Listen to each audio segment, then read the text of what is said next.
ये ले भिखारी, ये खा ले। भगवान तुम्हारा भला करे बेटा। पापा?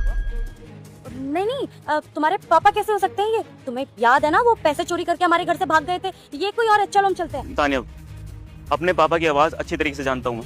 मेरे पापा ये है। अच्छा, मैं तुम्हें कह रही हूँ ना, ये तुम्हारे पापा कैसे हो सकते हैं? ये तो बस एक मंदिर के सामने बैठा हुआ भिखारी है। तुम्हारे पापा भिखारी थोड़ी होंगे। अरे वो तो कहीं ऐश कर रहे होंगे इतने सारे पैसों के साथ। तुम पागल हो क्या? वो यहाँ पर भिखारी बने क्यों बैठे होंगे? तुम चलो यहाँ से। मुझे एक बार चेक करना है। मैं अपने पापा की आवाज अच्छी तरीके से जानता हूँ। रुको।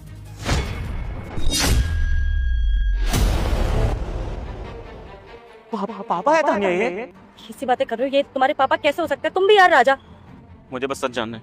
मैं भी जानना चाहता हूँ कि मेरे पापा ने चोरी क्यों की। क्या कमी पड़ रही थी उन्हें ऐसा? यहीं खड़ी रहना तुम।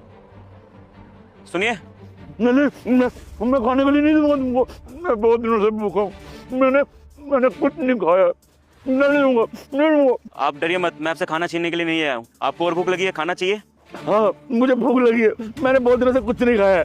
अच्छा, मैं आपको और खाना दे सकता हूँ। 2-4 दिन का और खाना खिला दूंगा, अगर आप मेरी छोटी सी बात माने तो। जो मैं सवाल आपसे पूछूंगा आप सही सही आंसर दोगे? बोलो, क्या बात है? आप इतने बुजुर्ग हो और ऐसे मंदिर के बाहर रह के भीख मांग रहे हो। आप भूखे भी लग रहे हो। मुझे ऐसा लग रहा है कि आपने 3-4 दिन से कुछ भी नहीं खाया है। अब ऐसा बर्ताव दिखा रहे हो। आपकी फैमिली नहीं है क्या? नहीं, मैं भिखारी नहीं हूँ। मेरा बहुत अच्छा परिवार है। अगर आपका बेटा बहू है तो आप उसके साथ क्यों नहीं रहते? उन्होंने कुछ किया है क्या आपके साथ? नहीं, उन्होंने कुछ नहीं किया।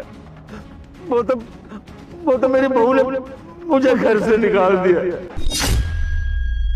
बेटा, तेरे घर पैसे इसलिए नहीं टिकते क्योंकि माता लक्ष्मी का वीडियो तू बार बार इग्नोर कर रहा है। मेरी बात मान ले, 2 लोगों के साथ शेयर करके इस वीडियो को फॉलो कर दे और जय माता लक्ष्मी लिख दे। फिर देखना 2 दिन के अंदर तेरा काम हो जाएगा। आपकी बहू ने आपको घर से बाहर निकाल दिया और आपने कुछ किया था फिर? मैंने कुछ नहीं किया था। वो क्या है ना कि मेरा बेटा घर से बाहर गया कमाने के लिए और बहू ने कहा कि अब मैं तुम्हारा बोझ नहीं सह सकती। तुम्हारी दवाइयाँ, तुम्हारे खाने का, तुम्हारे कपड़ों का मैं ध्यान नहीं रख सकती क्योंकि तुम बूढ़े हो गए हो। तुम बोझ हो हमारे पे, बोझ। मुझे बोझ समझती थी और उसने मुझे घर से बाहर निकाल दिया। तो आपने ये बात अपने बेटे को नहीं बताई कि ऐसा कुछ हो गया है? क्या करता, मेरी बहू ने मुझसे मेरा फोन भी छीन लिया ताकि मैं अपने बेटे को फोन ना कर पाऊँ। और बेटे का फोन नंबर तो मुझे याद नहीं था। और मैं परेशान हो चुकी थी। कभी तुम्हारी माँ, कभी तुम्हारी बहन और कभी तुम्हारा ये बुढ़ा बाप। इसीलिए एक दिन परेशान होकर मैंने सोच ही लिया था कि तुम्हारे इस बाप को ना घर से बाहर निकाल दूंगी।